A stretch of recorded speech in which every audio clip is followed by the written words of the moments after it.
Hi everyone, welcome back to part 2 of chapter 8. I'm going to share the PowerPoint with you, and now we're going to focus our time on tax credits. So we talked about computing tax, additional taxes, such as AMT, net investment tax, kitty tax, self-employment tax. So now let's talk about things that reduce our tax liability dollar for dollar. And there's 3 major categories of tax credits. Non-refundable, so that means if your tax credits are more than your tax liability, you don't get it refunded to you. However, there are refundable personal tax credits, which if the tax credit is more than your tax liability, you do get a refund of that money. And then there are business taxes, which we're not going to talk about too much, business tax credits. We're going to focus on non-refundable and refundable, and even just the common ones. So your first type is the child tax credit. And this thing has really changed a lot over the last couple of years. For a long time, you used to be able to get $1,000 child tax credit for each qualifying child under the age of 17. Okay, now it's at $2,000. And remember, if the child is 17 at the end of the year, no, they don't qualify.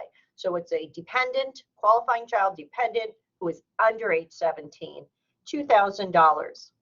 Normally it's non-refundable, but it is generally refundable in 2021. 2021 is a special tax year, because there's an additional $1,000 child tax credit for 2021 just for that year. So really, it's now up to $3,000. If your child is under the age of 6, it's $3,600. Now, this $1,000 is subject to phase out, and the $2,000 is subject to phase out. 2 separate phase outs also, just for 2021. Then we'll go back to just the 2,000. Now, this is a qualifying dependent child. If you have a qualifying dependent, so this would be a qualifying dependent child, 17 or over, or a qualifying relative dependent, for each occurrence you get $500. And again, these amounts will phase out. So let's take a look before we go to the next one. These phase out amounts are on pages 8-24. So you get the full credit for married filing joint of $2,000 or $500 if your AG, let me make sure of that, I think it's AGI. AGI is below 400,000. Married filing joint, married filing separate, every other filing status, 200,000 is your magical number. Now, how does it phase out?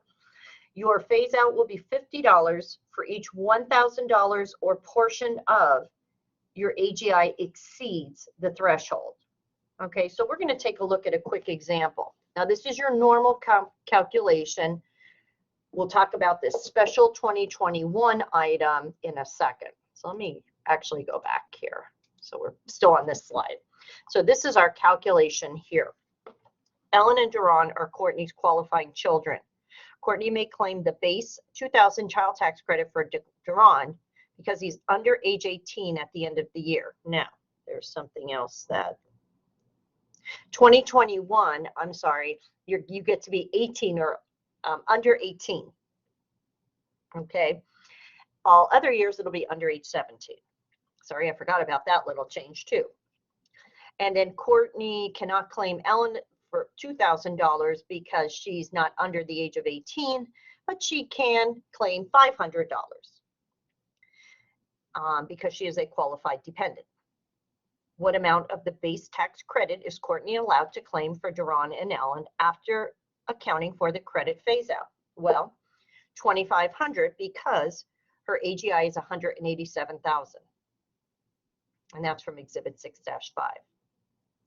Now, what if her AGI is $230,000? Well, watch the phase out. $230,000, $200,000 is the phase out. So she's $30,000 over. Take 30,000 divided by 1,000. So that's 30 times, 31,000 times she's over. She takes 30, So it's $50 for every time you're 1,000 over. So she's 1,000 over 30 times. So 30 times 50, $1,500 is phased out. So of the 2,500, she only gets 1,000. Now, how does this work for the additional 1,000 or $1,600 for 2021 only? Well, for that part, there is a phase out, but it's much lower. So you would phase out that extra amount if your AGI is above 150 for married filing joint, 75 married filing separately, and everybody else 112,500. So there's some great examples of this over on page 8-18. Now, so you know, and we were talking about this at our tax seminar, the IRS was directed through tax law to make advance payments of child tax credits, 50% of them. So we have to be careful when we're calculating this for 2021. Anybody who might have received advance payment of this, okay, all right, they will have to repay the excess amount as additional tax liability for amounts received above their tax liability. Okay, so this is going to get really weird in the 2021 tax year. So if you're out there doing tax returns, please make sure you ask people if they received advance payments of this, and if their payments exceed what they're allowed or their tax liability, there may be some issues with them having to repay it. Now, child and dependent care credit, another tax credit that has changed incredibly from what it used to be. So these are for payments made for the care of a dependent child under the age of 13 or disabled. So if it's a dependent who's disabled or a spouse, it doesn't matter how old they are. If you need to pay for child or dependent care because you have to work. So if you're just at home and you send your kid to daycare 3 days a week so that you could have time to yourself, that's not what that is. You know, those payments would not be eligible for this credit. So how do we figure out the credit? Well, we compare three amounts. We compare the expenditures, the actual expenditures, bottom of page 8-26. So the total amount of dependent care expenditures for the year,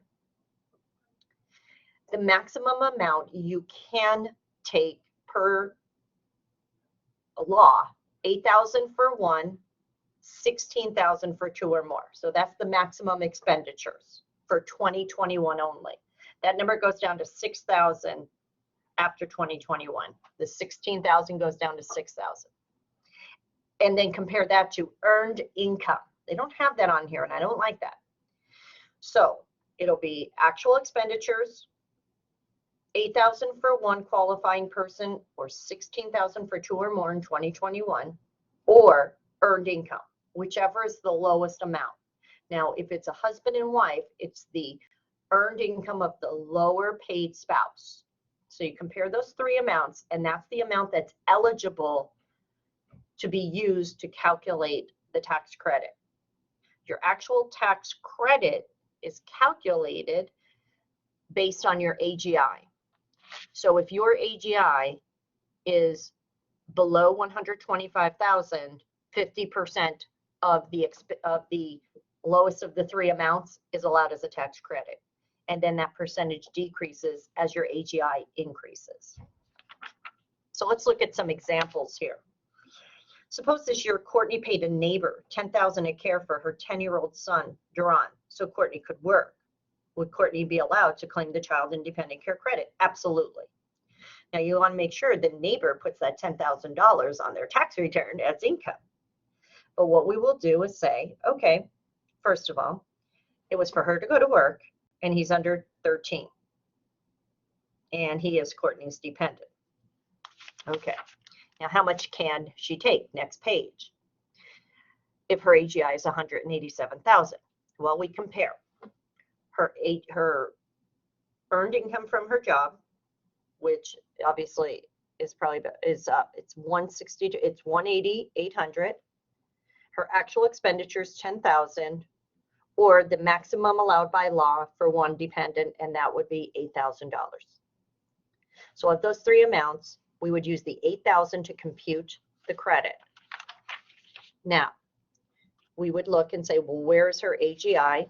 It is between 180, 800. So it is between, what happened? 180, 800. They like skipped a bunch of it.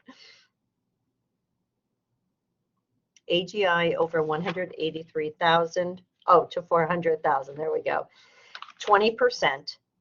So her AGI is 187, right? So we base it on the 187. 20% of the 8,000, then her dependent care credit. That's different than child tax credit. Child tax credit is just you have a child. This is dependent care, child and dependent care credit. If Courtney's AGI and her earned income were only $31,500, what would be her child and dependent care credit? Again, the lowest of the actual, the maximum allowed by law, and her earned income is $8,000. So $8,000. Now, her AGI is below 125, so 50% of that, or $4,000. And this is a non-refundable credit, meaning she would subtract that from her tax liability. If that amount is more than her tax liability, then she would lose the excess. She doesn't get it as a refund. There is the percentage chart again. So you want to make sure you can reference that during a test. All right. The next type of credits are education credits. Two major education credits are the American Opportunity Tax Credit, which has been around for a while, and then the Lifetime Learning Credit. The American Opportunity Tax Credit is available to the taxpayer who claims the dependent for the student. So it's usually the parent. And it's available to the person who can claim the student dependent for the first 4 years of that student's post-secondary education. It's for eligible expenses and only certain, only your normal institutions for post-secondary education. And they talk about those on page 8-28. So it's a student by student credit. So if you have more than one student who is eligible for this, you would calculate the tax per student, including yourself, your dependents. Okay. And it is amounts paid by dependents are treated as paid by the taxpayer. Also, loans, third parties on behalf of taxpayers' dependents. So if you take a loan, that's something that needs to be paid back, student, that amount is eligible for this credit. How much is it? 100% of the first $2,000 of eligible expenses, and then 25% of the next $2,000. And it's generally for tuition and supplies. And let me see if there's any.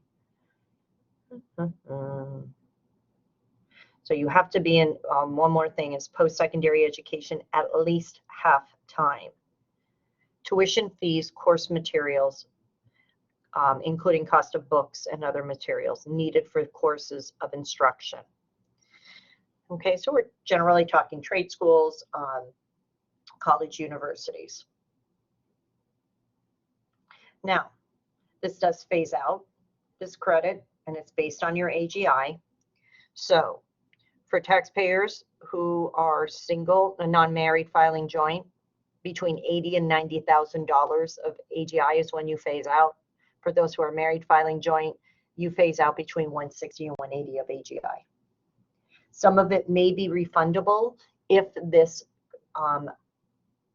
credit is higher than your tax liability. So we'll take a look at one or two examples. think this goes right to lifetime learning. Yeah. So let's take a look at an example on page 8-29. Courtney paid $2,000 of tuition and $300 for books for Ellen to attend University of Missouri during the summer following the end of her first year. What is the maximum American Opportunity Tax Credit before phase out she may claim? Well, the first $2,000 is 100%, and then the next $2,000 is only 25%. So of the extra 300, 25%, so 2,075. How much is she allowed to claim on her tax return? 0, because her AGI exceeds the head of household limit of 90,000.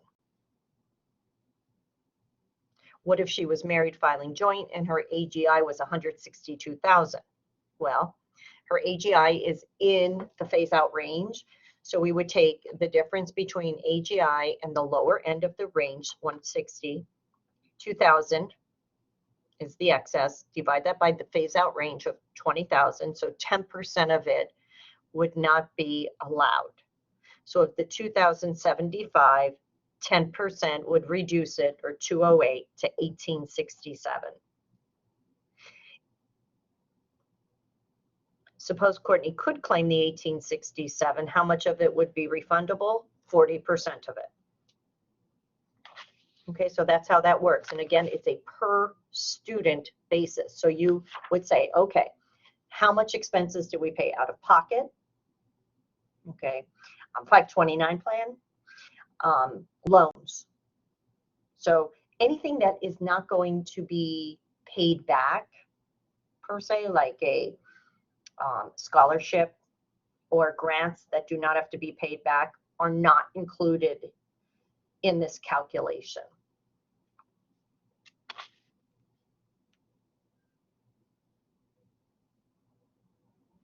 All right. Just looking to see if there's anything else. The next credit is called the Lifetime Learning Credit. So this is available for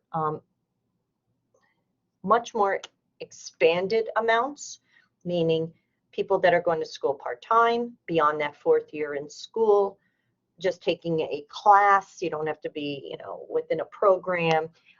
You are taking continuing professional education for your work. So all the costs related to that are eligible for calculating this credit, but it is a per taxpayer credit. So that means you would take a look at expenses that are paid for all of your dependents, spouse, and yourself, and add them all together. So it's not a per person credit.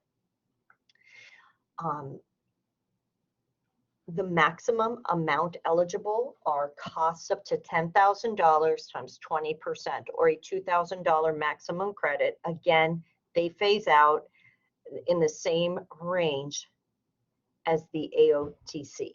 So once your AGI is over 90,000 for a non-married filing jointly, you don't have any type of credit. It totally phases out. For people that are married filing joint, it phases out between 160 and 180. None of it is refundable. Okay, you have to be careful. You can't take a deduction for education expenses and then take the tax credit. So you can't double dip on that. Okay, however, you can take an American Opportunity Tax Credit for one student's expenses and the other do a deduction for AGI, okay, but not the same student. Also, if you take the American Opportunity Tax Credit for a student, any excess expenses cannot be used for the Lifetime Learning Credit. Okay, I think we just looked at that.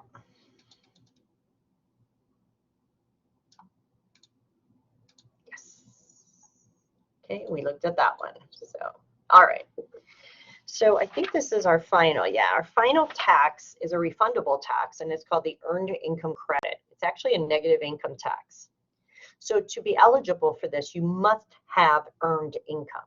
So this is not available to people who do not work. You also must have at least one qualifying child So you could be any age with one qualifying child, but if you don't have any qualifying children, it's available to those at least 25 years old, but younger than 65. But with a qualifying child, we don't worry about age. And then we use Exhibit 811 for 2021 to do the calculation. And there it is.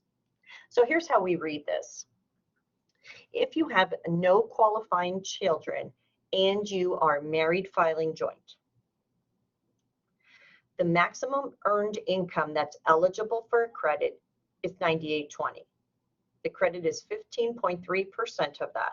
So the maximum credit you're allowed is $1,502. However, we phase out this credit. So if your AGI or earned income, whichever is greater, is $14,820 up to $24,637. So if you have no children, once your AGI is that, married filing joint, or your earned income, whichever is greater, is that amount, there's no credit. Okay, so this is truly meant for low-waged earners.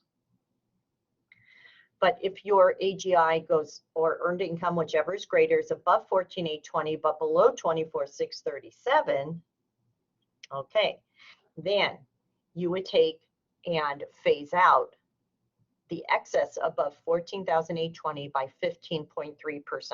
Multiply that, subtract it from your maximum credit, that's your credit.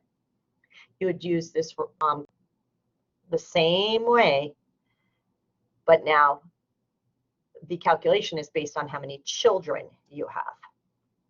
So we have for married filing joint and everybody else. And there's the schedule for everybody else.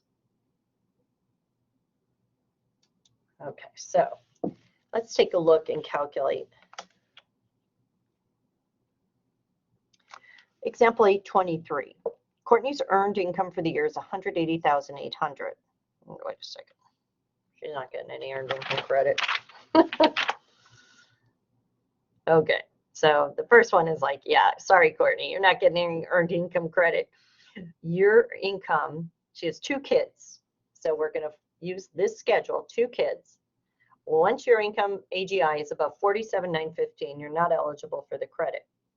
But in part 2, it says, what if her earned income and her AGI are both $30,000, 2 children?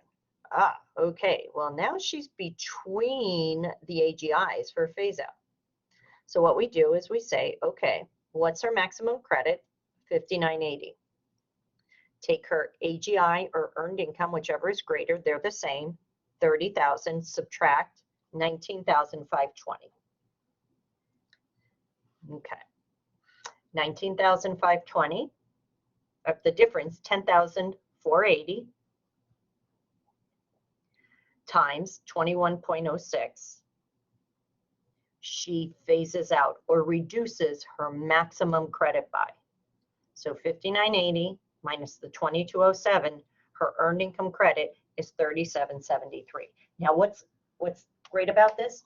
If you have 0 tax liability, this is refunded to you.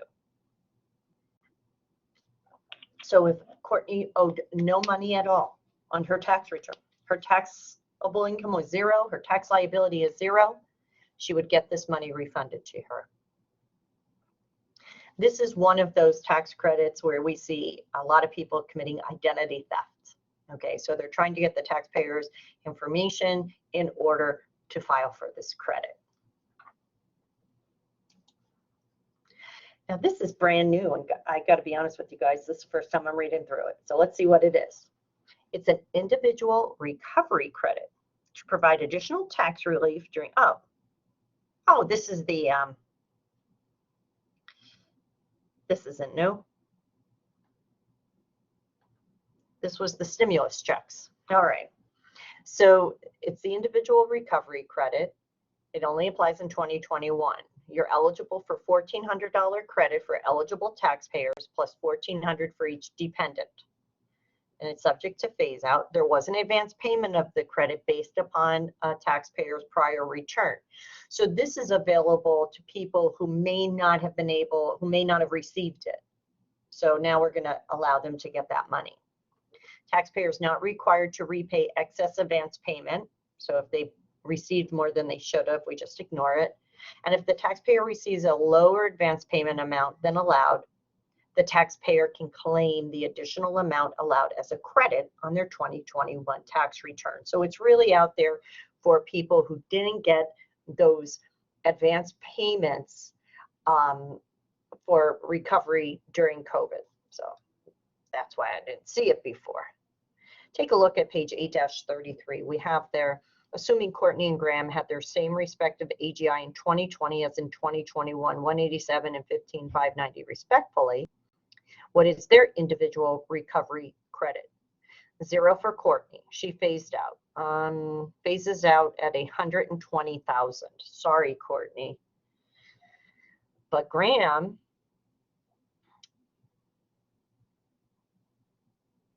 let me keep reading. Graham is eligible for a $1,400 advance payment credit as an eligible individual with no dependents. She receives the full amount because her AGI of $15,590 is below $75,000. The AGI and level in which phase out begins. We assume Graham correctly received that $1,400.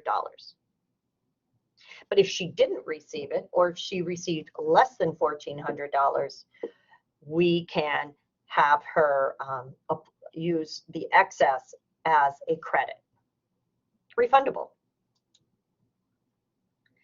There are also business tax credits that are available and foreign tax credits for taxes paid to foreign countries. We're not really going to get into it. We just want to let you know that they are available and how we should take these credits. When you are a taxpayer or you're working on a taxpayer, you should always first take non-refundable. If your non-refundable personal credits are greater than your tax liability, you lose the excess. Then you should take business tax credits if your taxpayer has a business and they are allowed to take tax credits because they're a flow through. Okay. They should take those second, and anything that they can't take this year because it is greater than their tax liability will be carried back or carried over. So that's the nice things about business tax credits. And refundable personal should be your last one because they're refunded no matter what, no matter how much your tax liability is. So to get the biggest bang out of your tax credits, this is the order that they should be taken. Finally, final part of our chapter deals with prepayments and filing requirements. So when we earn income in the United States, we are expected to pay as we go. That is why your employer is required to withhold federal income taxes out of your paycheck. So withholdings are treated as they are made equally throughout the year. Estimated tax payments are required to be paid by law on April 15th, June 15th, September 15th of the current year, and January 15th of the following year for the current year's tax liabilities. Now, if you're self-employed, we're looking at income tax and self-employment tax. So the question becomes, well, what if you don't pay enough in? Or really, we got to pay it equally? Yes. And if you don't, you will receive penalties and interest for underpayment. Now, there is a safe harbor. What is it? If you pay in at least 90% of your current tax liability or 100% of the previous year's tax liability, you generally will be protected from underpayment penalties. Whoops. But here's how they're determined. The IRS takes the 90% divided by 4. And it says, okay, 22.5% of your current year tax liability should have been paid by each deadline. Remember, there's 4 installments. They also say, okay, and 25% of last year's tax liability should have been paid in under each of the installments. So any amount you didn't pay, Okay, so if your payments are less than either of those, then we will calculate a penalty. The IRS will calculate an underpayment penalty on amount of underpayment at each quarter times your federal short-term rate. So we would need to know that plus 3%. So let's take a look at an example on page 8-37.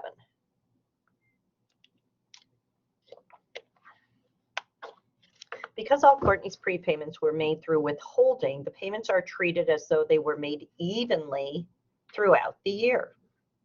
What are Courtney's actual and required withholdings under the 90% safe harbor provision throughout the year? Well, she had $21,305. Let me see. That's from the previous page. 8-26. I'm just taking a look. 25,305. 25. Whoops. Nope, that's not it.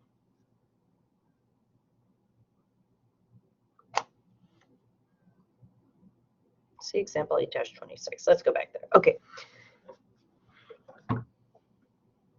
Oh, okay. Her tax liability for the year is $25,305. So if they're considered made evenly, 25%, so 25,305 times 90%, this year's tax liability times 1/4 should have been paid in by April 15th. They're considered paid evenly, so 25% of her actual withholding was paid in by April 15th. So you can see there, her actual was $53.26. It should have been under the safe harbor $56.94. So she was underpaid by $368. As of June 15th, she should have paid in 50% of her tax 90% of her tax liability, or $11,387. She actually paid in $10,653. So she's $734 under. And then we do a 75% and then a 100%. So she was under withheld or didn't pay enough in each quarter. Well, then what happens to poor Courtney here? Next page. We take her underpayment times the federal rate, which is currently at 1%, or they tell us to assume that, plus 3%. So she gets 4% penalty on that first quarter times 25%. Then the second quarter, her underpayment was $734 times that 4% times 25. And we do the same thing with the third quarter underpayment and the fourth quarter. So her underpayment penalty in total will be $37. So that is how it is determined. Thank goodness for software.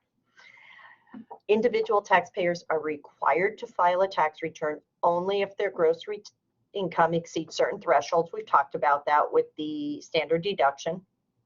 And they should be paid by April 5th, or tax return should be filed by April 15th. Or you can have it extended, but you do not extend payment of taxes. So if you don't file your tax return on time, there's a late filing penalty of 5% of tax owed per month. So if you don't owe taxes, you don't have it.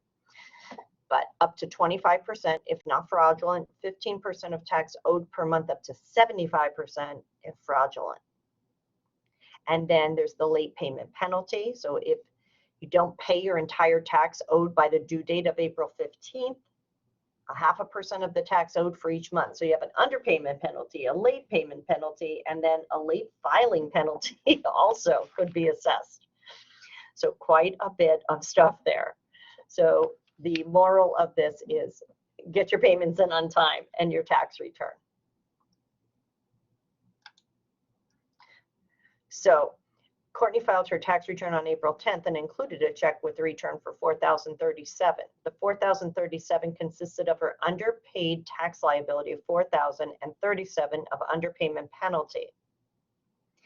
If she waited till May 1st to file her return, what amount of taxes would she owe? Well, her combined late filing penalty and late penalty payment would be $200, $4,000 late payment times 5% times 1 month. So $200. All right, so that is the end of our discussion for Chapter 8. In this part, we talked tax credits and then those late filing payment and estimated payment penalties. Please post any questions you may have to the discussion board. Oh, the end.